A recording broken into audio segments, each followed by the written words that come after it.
Se você ainda tem dúvida, a resposta é sim. O Fluminense pode se livrar matematicamente do rebaixamento na próxima rodada, no jogo contra o Cuiabá, no Maracanã. E talvez aí a gente vai ter a noção exata do quão importante foi esse ponto conquistado ontem na Liga Arena diante do Atlético Paranaense. Muito bom dia, uma excelente segunda-feira para vocês, que possa ser uma excelente semana para todo mundo. Realmente, né, que o Fluminense possa ajudar, para que essa semana ela possa terminar da forma como a gente imagina, que a gente espera, que é com o Fluminense na primeira divisão do Campeonato Brasileiro. Entramos na última semana do Brasileirão 2024. Eu não quero saber de levar decisão para a última rodada contra o Palmeiras. Claro, o Fluminense, infelizmente, ele não depende de si para se livrar nessa rodada, mas ele depende apenas de si para se livrar desse rebaixamento. Tudo bem, não quer dizer muita coisa. As combinações de resultados são totalmente possíveis para essa próxima rodada, e é isso que eu vou mostrar para vocês aqui agora, além de outras informações, repercutindo aqui também o jogo de ontem, expulsão de Paulo Henrique Ganso, a gente tem que falar isso, e outras coisas também aqui. Vamos. Um assunto está ligado no outro, né? Porque Flamengo e Criciúma e Flamengo no caso, pode de fato definir essa situação para o Fluminense. Além, claro, de uma vitória diante do Cuiabá, e o Felipe Luiz, técnico do Flamengo, ontem falou sobre essa situação. Se você puder deixar o seu like, se inscrever aqui no canal, se você não está inscrito ainda, verifique. Verifique para ter certeza.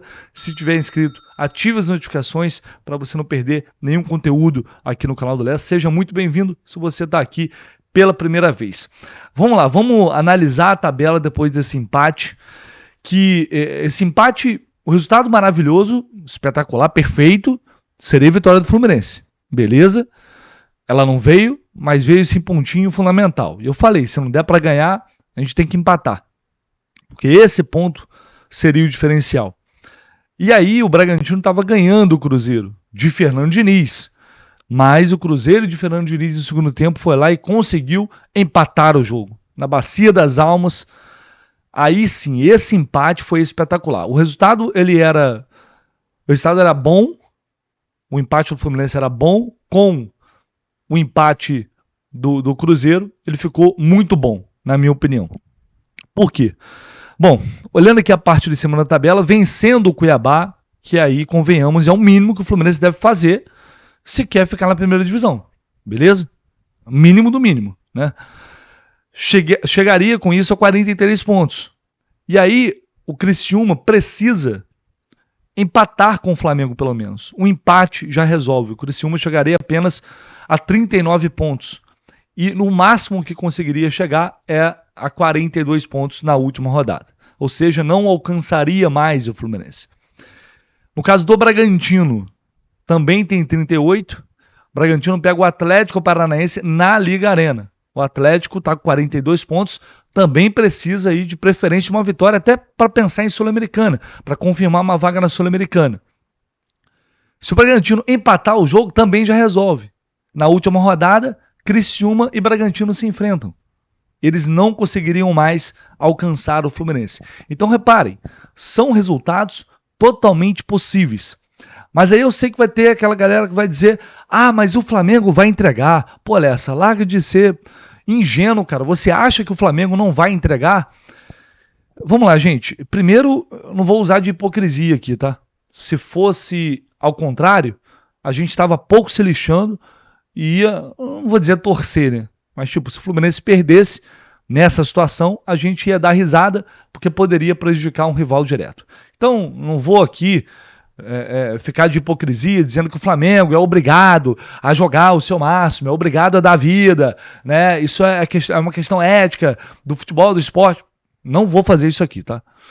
Porém, eu sinceramente acredito, até pelo que o Flamengo vem fazendo nesses últimos jogos, o Flamengo já tá de férias, gente. O Flamengo já tem a vaga na Libertadores garantida, campeão na Copa do Brasil. O Flamengo não tem mais obrigação no Campeonato Brasileiro já há algumas rodadas. E continua jogando sério e ganhou do Internacional, que é o time que vinha ganhando todo mundo nesses últimos jogos. E ganhou. Então eu não tenho motivo, sinceramente, para acreditar que os caras vão de sacanagem em Santa Catarina. Eles podem jogar mal, eles podem não se importar muito, eles podem não jogar o seu melhor jogo. Aí, enfim, é uma questão subjetiva. Mas não acho que o Flamengo vai chegar lá e o Criciúma vai ganhar porque o Flamengo vai entregar. Sinceramente, eu não consigo chegar nessa. Acho que os caras vão fazer o jogo deles. Se o Criciúma jogar mal, acho que eu não ganho do Flamengo. Se jogar bem, obviamente vai ter uma chance pela pressão que eles estão sofrendo. Mas veja bem, a derrota do Criciúma pro Corinthians, ela vai muito além dos 3 pontos. É uma derrota que abala muito o emocional. Você está ganhando 2-0, você leva 4 gols dentro de casa de novo. Lá no Criciúma já tem várias notícias de problemas de vestiário, do comando do Tencate, que quase foi demitido, acabou ficando. Tem muita. O bastidor do Criciúma é muito ruim hoje. Então não é só jogar bem, jogar mal, porque perdeu pro Corinthians 3 pontos, não. A coisa vai muito além disso. Tá? E eu acho muito improvável que o Criciúma vença seus 2 últimos jogos para fazer 6 pontos. Acho muito improvável. Assim como o Bragantino. Tá? Então, eu confio. Mas, vamos lá. O Flamengo chega lá, não joga nada, perde o jogo. Beleza, o Criciúma ganha, vai a 41 pontos. Aí a gente tem uma preocupação. Porque dessa forma o Fluminense iria ter que fazer pelo menos, ou teria que fazer pelo menos 1 ponto contra o Palmeiras, para não ficar na mão do Criciúma na última rodada, que vai, repito, enfrentar o Bragantino. Se o Bragantino perder, enfrentaria um Bragantino já rebaixado na última rodada. Né? Então isso, obviamente, seria um problema. Jogo em Bragança Paulista. Então o Fluminense teria que garantir um empate contra o Palmeiras para não depender do resultado do Criciúma. Só que tem um detalhe aí nessa equação que muita gente talvez não esteja percebendo, que é o Juventude. O Juventude pode ser esse time que terminaria atrás do Fluminense caso perca aí os seus 2 jogos. O Juventude tem quantas vitórias? Tem 10 vitórias. Né? Se o Fluminense ganha o jogo do Cuiabá, vai chegar a 11 vitórias. Então o Juventude, mesmo que empate, o Juventude vai pegar o São Paulo no Morumbi. Tá? Veja bem, São Paulo no Morumbi, jogo difícil. Acho que é uma boa chance desse São Paulo ganhar o jogo. Eu espero, pelo menos, né? E aí o Juventude ficaria ali com 42 pontos. 11 vitórias do Fluminense, 10 vitórias do Juventude na próxima rodada. E iria para a última rodada, o Juventude pega o Cruzeiro no Jacone. Aí é complicado. Né? Aí é complicado. Porque esse Cruzeiro não está jogando absolutamente nada. E se o Juventude chegar precisando de um resultado, o Juventude lá é forte. E aí eles poderiam chegar a 45 pontos. Um empate na última rodada, no entanto, com 43, o empate rebaixaria o Juventude, em caso de 2 vitórias do Criciúma, e também a vitória do Fluminense sobre o Cuiabá. O Juventude com o empate terminaria com 43 pontos, o Fluminense com 43, só que com 11 vitórias contra 10 do Juventude. Então o Juventude está nesse bolo, está correndo risco. Não dá para desconsiderar o Juventude desta análise. Mas, repito, temos uma combinação favorável de resultados para a próxima rodada, resultados totalmente possíveis para livrar o Fluminense matematicamente desse rebaixamento. E eu falei da situação lá de Flamengo e Criciúma, de Criciúma e Flamengo, e o Felipe Luiz falou isso aqui ontem após o jogo, sobre o que a gente pode esperar da atuação do Flamengo diante do Criciúma. O que o torcedor pode esperar do seu confronto contra o Criciúma lá na quarta-feira?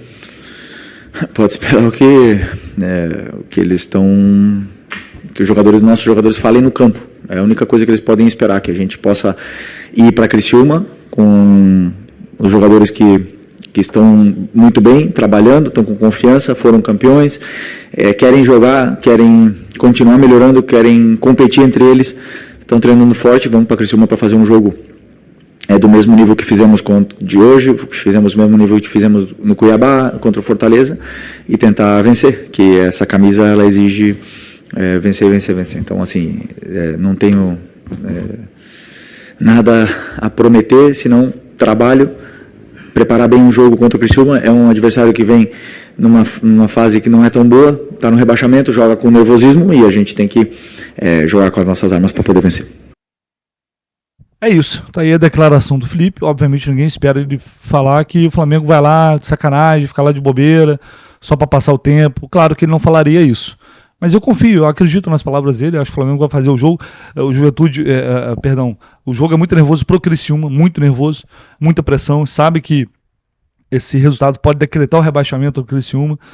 Então, a pressão está toda do lado deles. O Flamengo joga sem pressão nenhuma, sem responsabilidade. E isso acaba deixando as coisas muito mais fáceis por esse ponto de vista. Mais importante, o Fluminense venceu o seu jogo. É o primeiro passo. Vencer o Cuiabá, chegar a 43 pontos e depois a gente vai olhar para o que vai acontecer na rodada.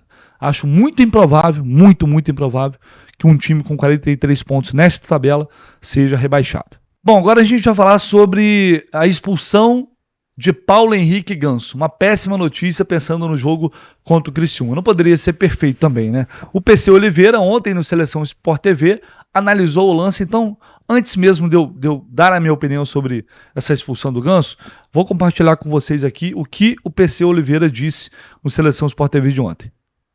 Também é o mesmo... Perdão, no troca de passes. Jogo que a gente não tem o direito de transmissão, então a gente tem só a câmera principal. O Klaus, ele está muito próximo, ele vê a ação do Ganso. Qual foi a minha dúvida durante a transmissão? Eu acho que é só o VAR que pode trazer e esclarecer se a CBF divulgar o áudio desse VAR, porque ele deve ter analisado por vários ângulos. Se for um empurrão só no peito, essa coisa da área, do jogador tentar fazer o bloqueio para a movimentação do Thiago Heleno, se é uma ação só no peito do Canóbio, eu acho que é um vermelho exagerado. Não vou falar em erro de arbitragem, mas a gente pode considerar uma expulsão rigorosa. Agora, qual foi a minha dúvida aí? É se o Ganso efetivamente chega a pegar o Canóbio pelo pescoço. Ele foi muito seguro estando de frente ali. Se ele tem uma ação no pescoço, apertando o pescoço do Canóbio, aí é diferente de empurrão. O Canóbio até sai com a mão, ele tem uma valorização na queda, sai com a mão ali. Primeiro que não tem nada de agarrar pescoço, né? Foi um empurrão, né? Só para mutuar isso. No pescoço, se teve essa gravata aí, né? Essa ação com força no pescoço, tentando enforcar, aí sim é lance para vermelho. A questão é que o Klaus está do lado, mostrou rapidamente o cartão vermelho. O Ganso ainda tentou ficar levando um adversário ali. Você pode falar. Não ajuda também, hein? E o Ganso, exatamente isso. O Ganso, ele está buscando essa expulsão desde o ano passado. Todo lance de área, ele tem uma ação que é grosseira, né, na marcação. Ele escolhe sempre o melhor cabeceador da equipe adversária. Agarrando, pode marcar, mas o Ganso exagera sempre. Ele tem exagerado, ele tem cometido, inclusive, alguns pênaltis que não têm sido marcados, porque ele exagera. A ação dele está sempre com impacto no adversário. Então, assim, com a imagem que a gente tem, se foi só um empurrão no peito, muito rigoroso cartão vermelho. Se teve ação no pescoço, e só com essa imagem eu não consigo identificar, depois analisando a imagem do VAR, se a CBF divulgar, aí a gente chega a uma conclusão. O fato é que o Klaus estava bem em cima e o Ganso é reincidente nesse tipo de ação. Vamos lá, eu vou concordar com o PC Oliveira em tudo aqui, mas primeiro eu vou analisar o lance. E aí eu vou colocar aqui uma outra câmera, que é uma câmera mais próxima, essa câmera aqui da transmissão, e aí vai dar pra gente ver aqui um pouco melhor. Vamos lá, vou colocar aqui, ó. Ali, ao momento, os dois estão ali, se empurram, e o Ganso dá um empurrão, né? Vou deixar o lance rolando aí, porque pra mim, já vou falar da situação do Ganso, desse comportamento do Ganso, vou falar disso. Mas primeiro, vamos analisar o lance em si. Esse lance é um empurrão, coisa que acontece na grande área o tempo inteiro, a gente cansa de ver isso. O Ganso, ele não dá um soco no Canóbio, ele não dá um tapa no Canóbio, ele dá um empurrão.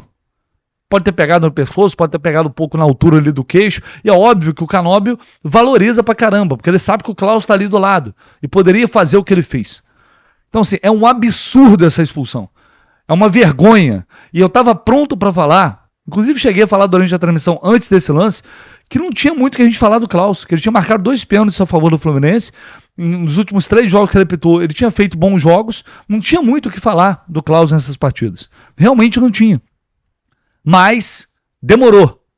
Demorou ele fazer algum absurdo, ele cometer algum erro absurdo, ou, no mínimo, ter muita má vontade ou má intenção, nesse caso, para expulsar o Ganso. É um absurdo tirar um jogador, dar um vermelho direto para um lance como esse, na minha opinião. Um lance para amarelo. Amarelo estaria de bom tamanho ali. Não desferiu um golpe, não foi uma porrada, não foi um soco, não foi um tapa. É a minha visão. Essa expulsão, ela não existe. Isso aqui é uma sacanagem, para não falar outra coisa. Uma sacanagem. E mais um de Rafael Claus. Estava demorando a acontecer. Pois bem, aconteceu. Aí a gente vai para a questão comportamental do Ganso. Tá? Isso não é novidade nenhuma. O Ganso levou 18 cartões nessa temporada. 18, gente. Isso é um absurdo. Eu vou te falar, uns 3 devem ter sido por falta. O resto, tudo reclamação e tudo em lances desse tipo. Uma hora iria acontecer. Uma hora estava na cara que ia pegar um cara com um pouco mais de má vontade e iria expulsar. Não pode um líder do time, um jogador, camisa 10, um jogador tão importante como ele é para o grupo, para o Fluminense, quase todo jogo se envolver em lances assim e levar cartão, e levar um cartão vermelho saindo de uma partida extremamente decisiva que pode valer a permanência do Fluminense na Série A contra o Cuiabá. Tudo bem, a gente não sabe, ele entrou ontem totalmente sem condições, né? E mesmo assim deu assistência para o Ares. Mas o Ganso entrou ontem forçando. Ele não estava 100%, longe disso. Foi pro sacrifício. E aí, cara, você perder um jogador desse nível, nesse tipo de jogada, não dá. Sinceramente não dá. Eu não sei o que aconteceu com o Ganso do ano passado para cá, mas é impressionante como ele perde a cabeça, como ele sai de si nesse tipo. Eu não consigo entender um cara com a experiência que ele tem se comportar dessa forma. Sinceramente eu não consigo entender. Mas enfim, até aí, o que eu gostaria de falar de Ganso também, e isso se aplica a Ares, a permanência do Fluminense na primeira divisão passa muito por esses caras. O Ganso foi um jogador que, nos momentos mais difíceis da temporada, ele se apresentou, ele resolveu os jogos, ele ajudou muito a equipe. O Ares, nem se fala. Pontos e mais pontos vieram daí, assim como vieram do Fábio também. E daquele grande momento do Thiago Silva. A permanência do Fluminense, caso confirmada, passa por esses jogadores. E pela forma como se comportou Paulo Henrique Ganso, dentro e fora de campo, ao longo de todo 2024, na minha visão, se der tudo certo quinta-feira, ele sobe de nível, sobe na prateleira de ídolos da história do Fluminense Futebol Clube, na minha visão. Mas, apesar disso tudo, da importância dele, ou talvez justamente pela importância dele, é que a gente não pode normalizar esse tipo de expulsão, por mais que eu, aí, de novo, volto lá e falo, para mim é absurda, não é justa, só que uma hora acontece. Você faz, os árbitros marcam, gente, os árbitros sabem. O cara tá ali, uma hora já tá, ele sabe o que ele vai fazer, uma hora vai pegar e vai expulsar. Você tá dando chance para azar, tá dando munição pro rival, pro adversário. No caso, para árbitros que têm má vontade. Infelizmente, essa é a realidade. Não teremos Paulo Henrique Ganso, é assim que vai ser, e agora enfim, olhar para frente e com muita confiança. A minha esperança ela aumentou bizarramente de ontem para hoje, e se Deus quiser vai dar tudo certo. Ao longo do dia a gente volta com mais informações, mais notícias aqui no canal do Lessa. Por favor, deixe seu like, se inscreva aqui no canal, se você ainda não está inscrito por um acaso, se inscreva aí porque é muito importante, conto muito com vocês. Valeu, gente!